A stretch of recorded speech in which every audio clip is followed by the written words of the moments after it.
Muy por debajo del cuartel general del ejército israelí en Tel Aviv, en un búnker conocido como La Fosa, los mandos estaban tratando de dar sentido a los informes de disparos de cohetes de Hamás en el sur de Israel a primera hora de la mañana del 7 de octubre, cuando se recibió la llamada.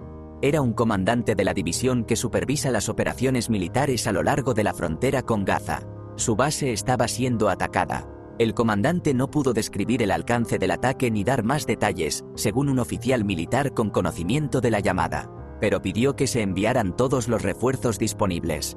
A las 7:43 de la mañana, más de una hora después de que comenzara el asalto con cohetes y miles de combatientes de Hamás irrumpieran en Israel, el Foso emitió sus primeras instrucciones de despliegue del día. Ordenó a todas las fuerzas de emergencia que se dirigieran al sur, junto con todas las unidades disponibles que pudieran hacerlo rápidamente.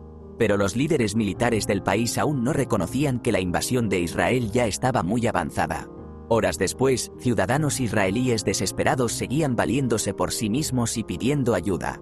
Alrededor de 1.200 personas murieron cuando el ejército más avanzado de Oriente Medio fracasó en su misión esencial: proteger las vidas israelíes. Las razones de la lentitud de la respuesta militar tardarán meses en esclarecerse. El gobierno ha prometido una investigación, pero una investigación del New York Times descubrió que el ejército israelí carecía de personal suficiente, estaba fuera de posición y tan mal organizado que los soldados se comunicaban en grupos improvisados de WhatsApp y dependían de las publicaciones en las redes sociales para obtener información sobre los objetivos. Los comandos se precipitaron a la batalla armados solo para un combate breve. Se ordenó a los pilotos de helicópteros que tuvieran en cuenta las noticias y los canales de Telegram para elegir sus objetivos.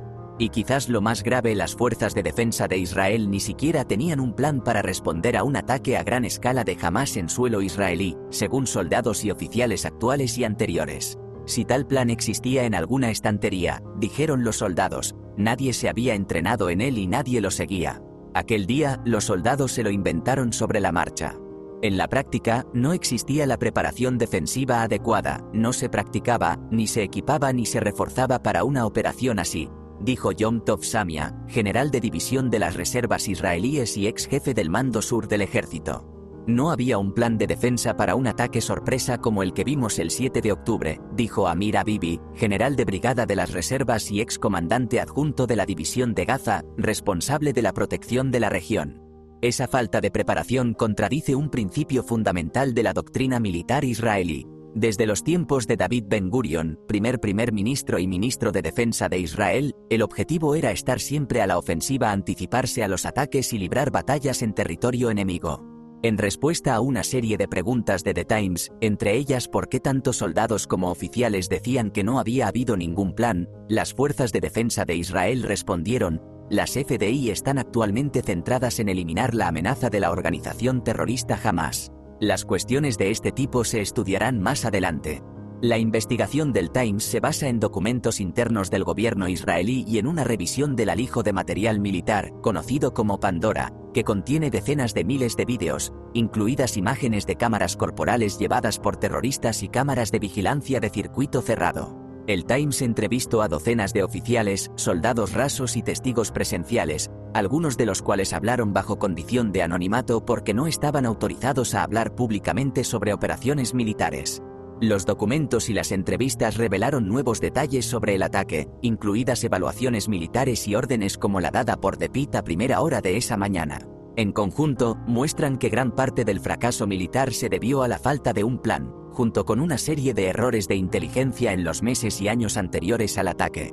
Las agencias militares y de seguridad israelíes evaluaron repetidamente que Hamás no estaba interesada ni era capaz de lanzar una invasión masiva. Las autoridades se aferraron a esa visión optimista incluso cuando Israel obtuvo planes de batalla de Hamás que revelaban que una invasión era precisamente lo que Hamás estaba planeando. Las decisiones, en retrospectiva, están teñidas de arrogancia. La idea de que Hamás pudiera ejecutar un ataque ambicioso se consideraba tan improbable que los oficiales de inteligencia israelíes incluso redujeron las escuchas del tráfico de radio de Hamás, llegando a la conclusión de que era una pérdida de tiempo. Ninguno de los oficiales entrevistados, incluidos los destinados a lo largo de la frontera, podía recordar discusiones o entrenamientos basados en un plan para repeler un asalto de ese tipo. Que yo recuerde, no existía tal plan, dijo Yaakov Amidror, general israelí retirado y ex asesor de seguridad nacional del primer ministro Benjamin Netanyahu. El ejército no se prepara para cosas que cree imposibles. El gobierno israelí había determinado que la Guardia Civil poco organizada, conocida como Kitat Konenat, serviría como primera línea de defensa en las ciudades y pueblos cercanos a la frontera. Pero los guardias tenían diferentes niveles de formación dependiendo de quién estuviera al mando. Durante años, advirtieron que algunas de sus unidades estaban mal entrenadas y mal equipadas, según dos oficiales militares israelíes con conocimiento directo de los equipos de voluntarios. Además, los reservistas militares israelíes no estaban preparados para movilizarse y desplegarse rápidamente. Algunos dijeron que se dirigían al sur por iniciativa propia.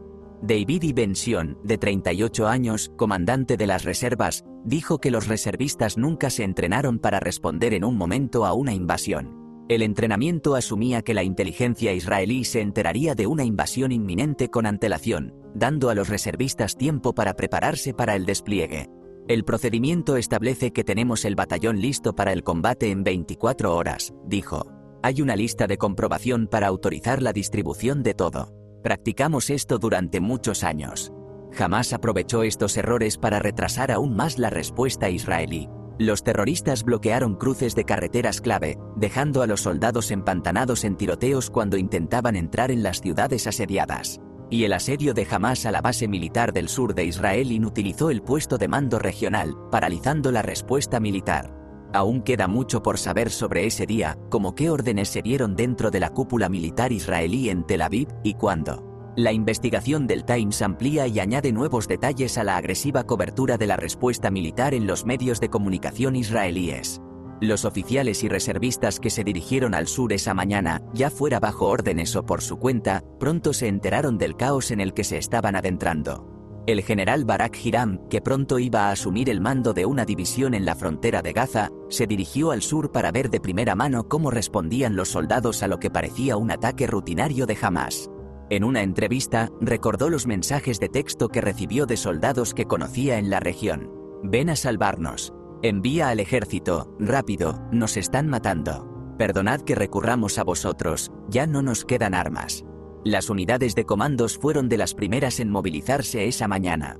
Algunos dijeron que se precipitaron a la lucha tras recibir mensajes pidiendo ayuda o enterarse de las infiltraciones por las redes sociales.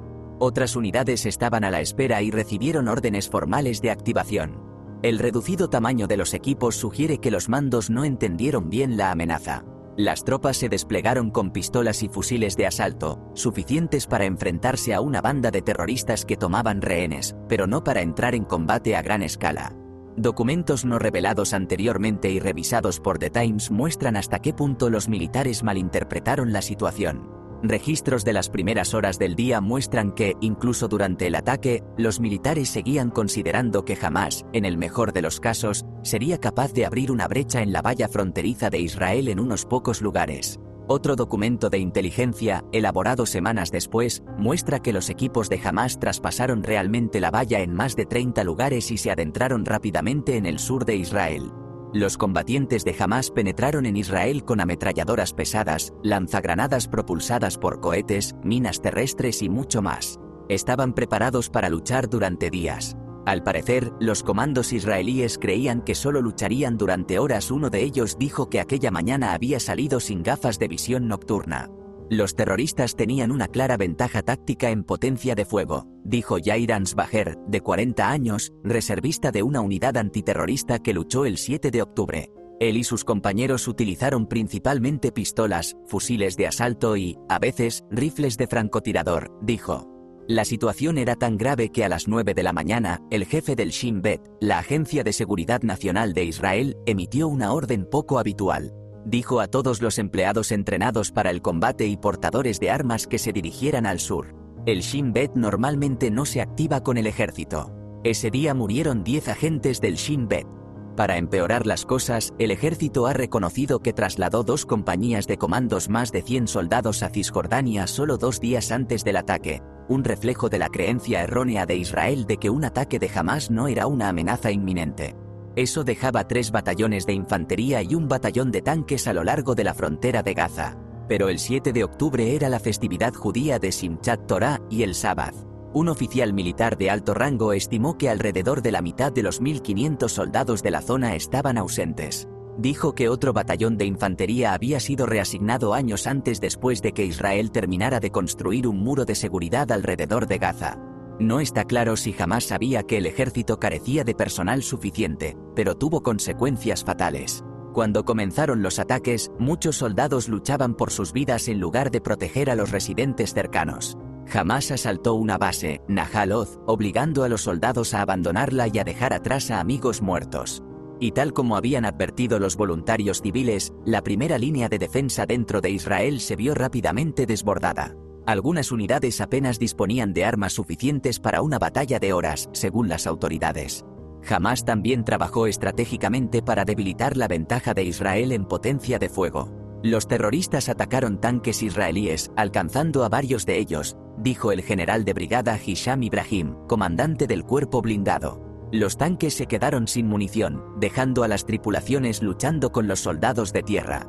En otro caso ampliamente cubierto por los medios de comunicación israelíes, Hamás disparó contra un helicóptero israelí, obligándolo a aterrizar cerca de Gaza. Los paracaidistas salieron ilesos antes de que el helicóptero estallara en llamas. Todo esto debería haber sido una clara señal de que Israel estaba siendo objeto de un amplio ataque, enfrentándose a una situación desesperada. Pero Hamás realizó otro ataque estratégico esa mañana que prácticamente cegeó con acento agudo a los militares israelíes en un momento crítico. El asalto a la base militar de Reim dejó a los soldados allí presentes luchando por sus vidas en lugar de coordinar una respuesta a la invasión.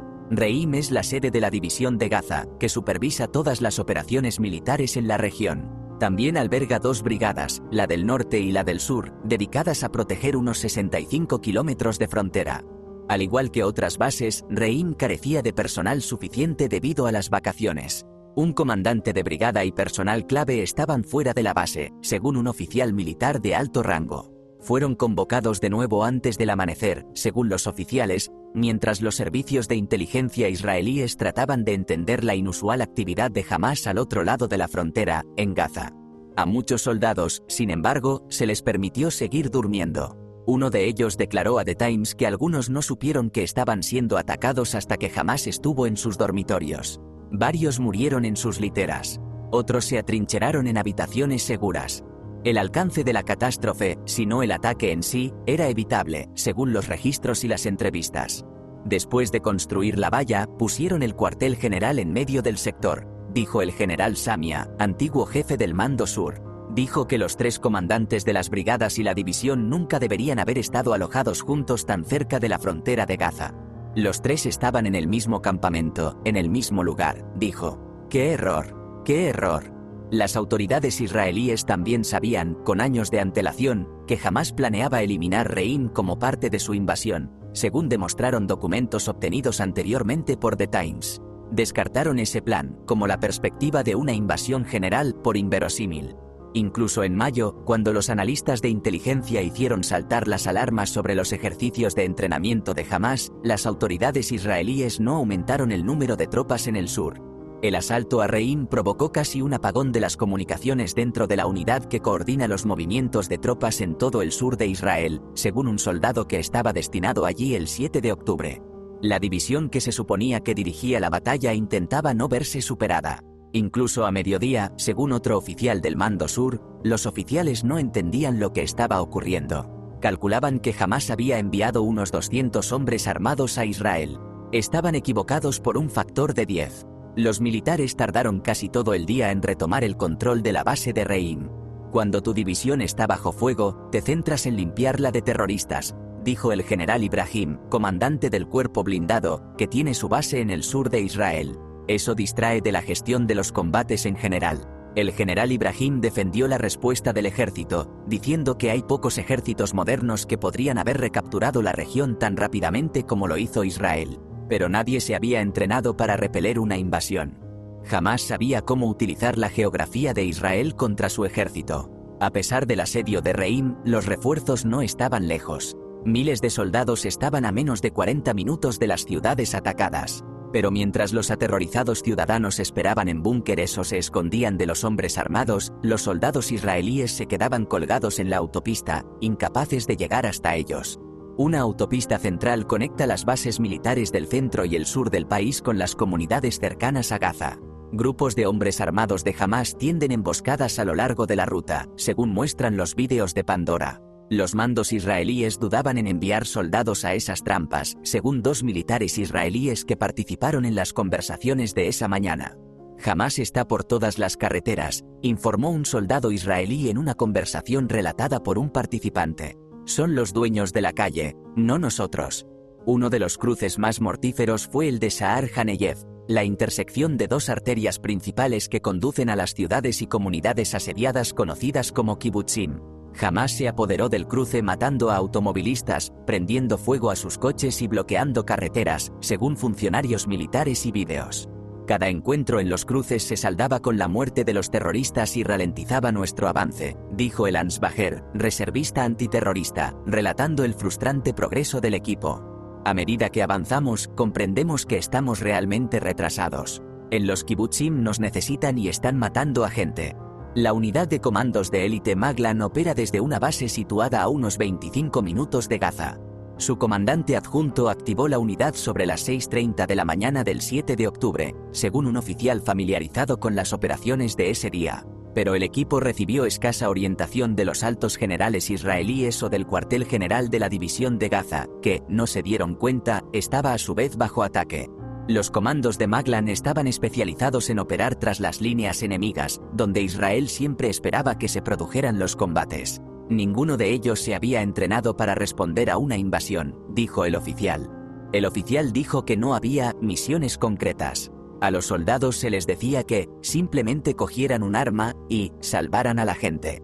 Con las comunicaciones fuera de Reim interrumpidas y los líderes militares en Tel Aviv luchando por comprender el alcance del ataque, Maglan recurrió a una fuente improbable para obtener información. Rafael Ayun, un hombre de 40 años que vivía con sus padres en Netivot, a unos 8 kilómetros de Gaza. Ayun vio vídeos del atentado de Hamás en tiempo real en las redes sociales y transmitió información a los agentes de Maglan. Empezó a recibir mensajes de WhatsApp de personas que intentaban salvar a sus hijos, amigos y a sí mismos.